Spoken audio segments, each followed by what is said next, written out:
Hello, so today I'm making a video on why Schrödinger's equation. This video is designed to build on my videos from quantum mechanics. Whereas usually in quantum mechanics I try to work with Schrödinger's equation. This video will be attempting not to generalize it or not to use it to find wave functions, but to explain where it comes from a classical perspective. And the material within this video is a summary with my own added, in terms of my discussion of these ideas, my own added thoughts. But this kind of discussion emerges from material given in a book called Molecular Quantum Mechanics.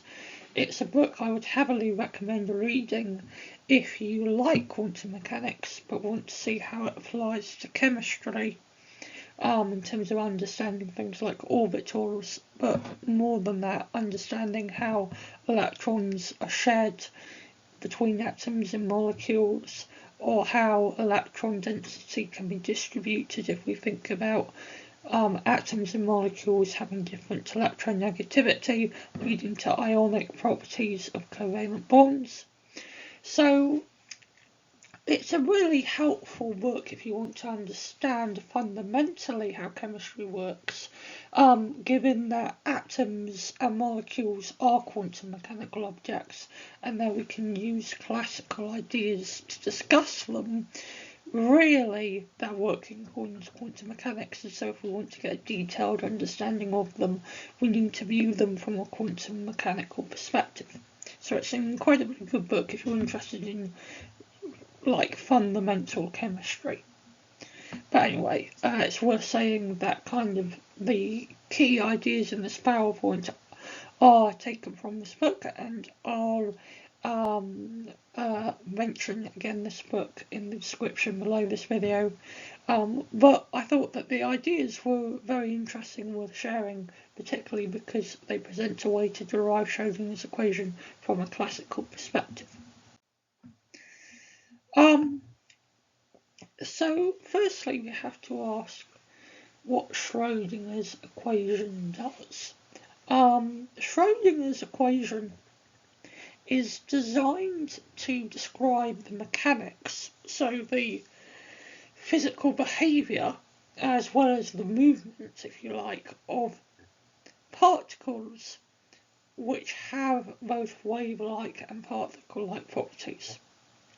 And this wave-like and particle-like aspects to an object is often called duality.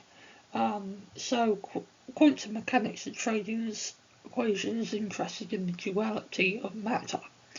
Also, Schrödinger's equation principally concerns particles with rest mass, and therefore, particles, not things like photons and stuff, although we can use light to help guide us towards Schrödinger's equation. But the actual Schrödinger's equation concerns particles with rest mass when they're moving at speeds much less than the speed of light, so we do not have to take into account relativistic corrections into the theory.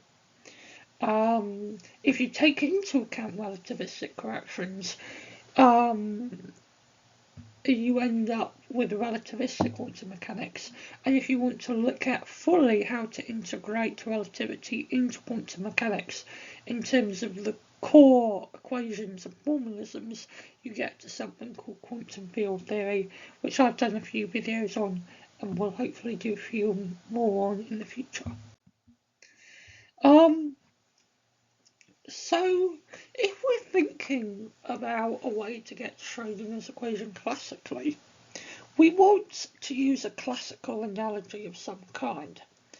And one very interesting thing is light, because if you've seen ray diagrams before, you'll notice that light seems to travel in straight lines. But we also know if we're thinking of the electromagnetic spectrum, that visible light is an electromagnetic wave, and therefore has wave-like behaviour, and so we would expecting it to be waving, but none of this is shown in the idea of it moving in a straight line.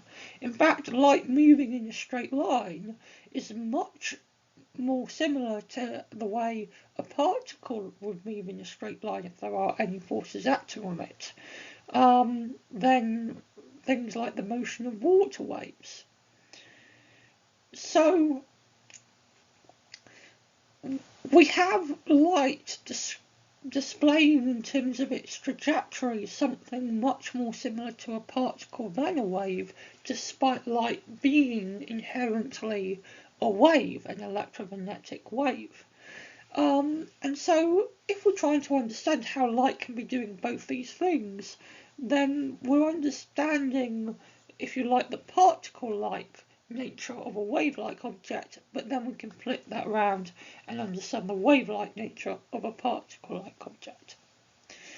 And so when I say light moves in straight lines, we can be even more specific about this. So let's say light is in a medium where this medium is uniform. So light travels at the same speed throughout this medium because the medium is the same everywhere. So, there's no discrepancy in how fast light can travel at one point through the medium compared to another. Well, in this situation, light will travel a single continuous straight line from one point to another. And the thing about straight lines is, if we have 2 points, the shortest path connecting them will always be a straight line.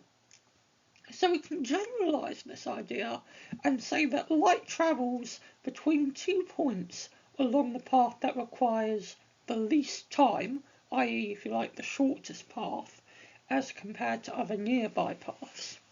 For example, if light was going to take a curve, it would take longer for light to get from one point to another, so light wouldn't pick to travel along the curve. So, for example, if we look at the bottom of the screen, we've got 2 points P and Q. Light will travel in a straight line from P and Q. It won't travel along the red line or the dashed line. But the idea of equal time is actually quite important, because if we consider light moving from one medium to another medium, where light will travel at different speeds through the two mediums, because the two mediums have different densities, if you like, are made up of different material, then it turns out that light will still travel between a point in one medium and a point in the other medium in a path that requires the least time. And if you take that idea and turn it into maths, you actually end up with Snell's law. So Snell's law, also the law of reflection, and many other ideas in geometric optics come back to Fermat's principle that light takes the path with the least time. And again, this is quite analogous to Newton's laws concerning the motion of particles, of freely moving particles anyway.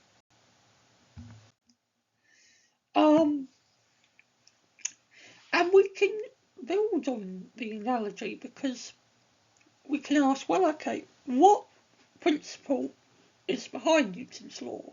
Is there a principle that involves picking a path that minimises something that makes Newton's laws sound very, very similar to Fermat's principle concerning the motion of a light beam?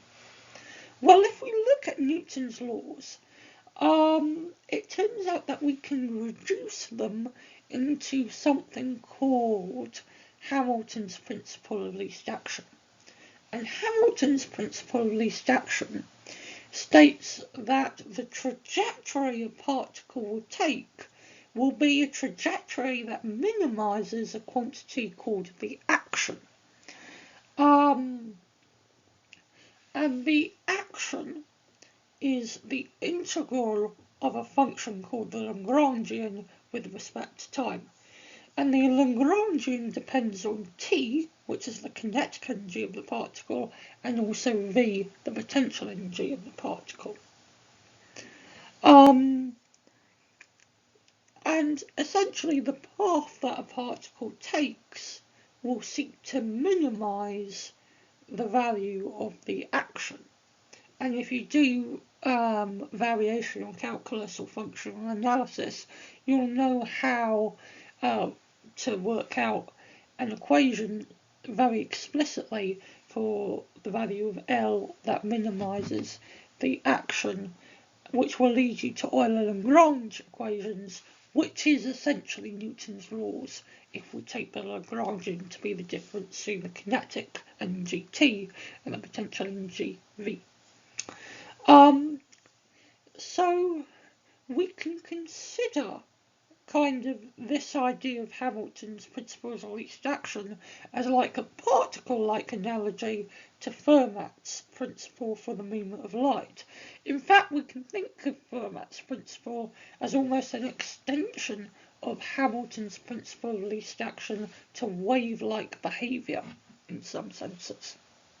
And so now we have a link between wave-like phenomena and wave-like motion and particle-like motion.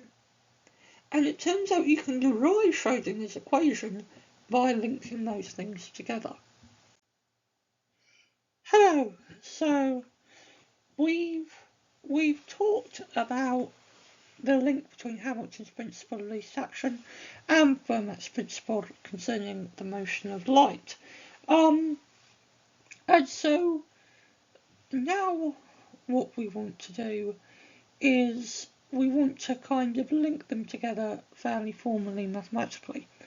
And to do this, we want to see whether we can reduce Fermat's principle to the idea of minimizing something in the same way that Hamilton's principle of least action concerns minimizing something.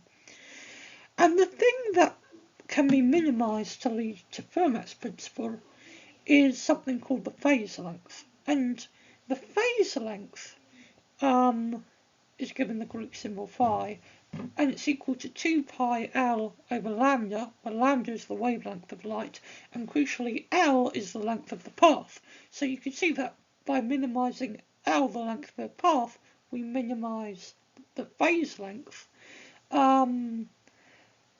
And so the idea of least time Fermat's principle is equivalent to minimizing the phase length.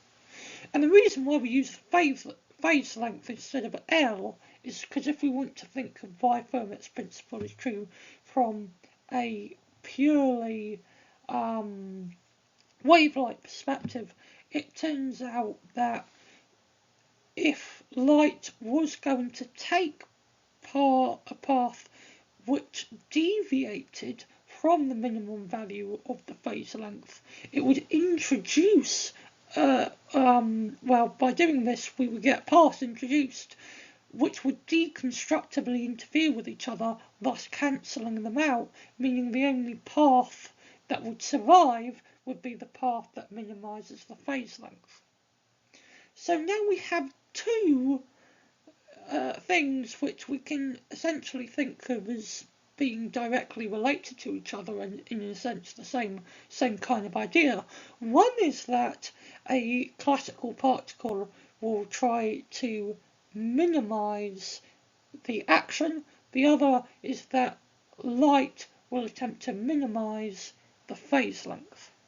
So we can conclude, if we're thinking of Fermat's principle as an extension of Hamilton's principle of least action, that essentially this phase length and the action are kind of equivalent to each other. They might not be numerically exactly the same, because they're in different equations, but they're fundamentally the same kind of thing, and thus should be related to each other by simply a constant.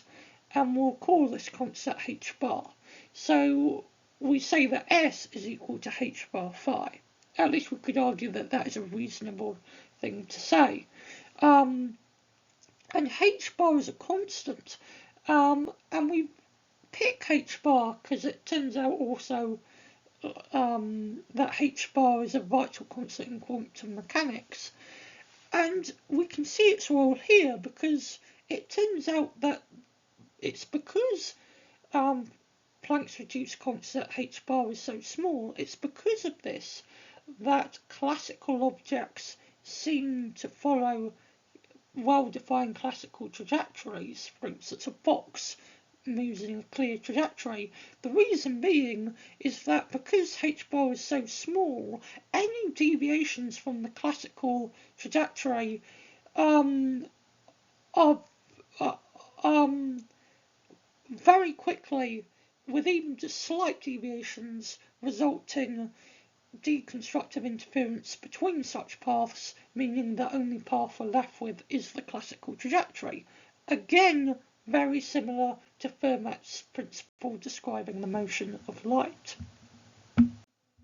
So once we've got this, we can actually, once we've got this relation between the action and the phase length, we can derive Schrödinger's equation.